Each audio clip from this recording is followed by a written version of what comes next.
No, this is not a video about teachers. I promise. It's different. Wink, wink. Anyway, welcome, internet dwellers. You have just walked into a freak show. Now you've read the title. You know what we're talking about. Teachers. Now don't get me wrong. I had some good teachers too. If I didn't, I probably would have clickbaited the title.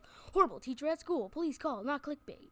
Now, we're going to be talking about a teacher who we'll call Miss P. Now, she was a horrible teacher, in my opinion. If you made the smallest mistake, she'd punish you real hard, unless you're, her little pants. Yeah, that's right. She was only nice to those who gave her gifts and compliments. Yeah, that wasn't my favorite year. So, skipping a few years, I remember one day in second grade. Now, keep in mind, since I was an argumentative child, I had, a lot of arguments. In my defense, the kids said things like, "You have boy cooties." Ew. And had ridiculous arguments. Now, before I move on to the next story, I had a clipboard where if I did something good in a subject, they'd circle 1. If I did anything remotely bad, they'd circle 0. Anyway, one day in second grade, Miss G was our substitute. Now, she was fine at the beginning of the day, but later we were watching Charlotte's Web, and we had an art project during that.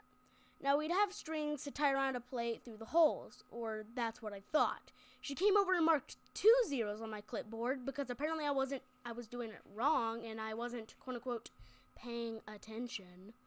At the end of the day after recess, I was cleaning and she yelled at me for no reason and said, "Oh, look who isn't paying attention again." And I came home with a low score on my clipboard. Since the numbers were counted, I only had 14. And that isn't good. Now, we'll talk about my PE teacher, who we'll call Mr. Jim. Now, in my opinion, he was bad for 2 reasons. His people skills and how he couldn't exactly solve problems, like a teacher is supposed to do. One day I arrived at school early for the morning running club in the gym, and some kid elbowed my stomach trying to get in the front of me when it wasn't even a race. We were just doing a practice run. And when I told him, he just said, "Well, deal with it." What do you mean? That's your responsibility. Also, what do you want me to do? Punch the kid?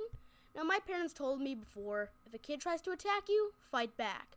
But teachers always say, don't hit back or you're just as bad as them. No, stupid, dumb. That is not how life works. You need to learn how to defend yourself. But back then, I was worried I'd get in serious trouble.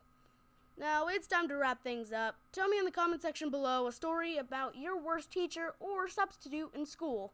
Please like and subscribe to support Dunces. Now have a wonderful day. See you next time.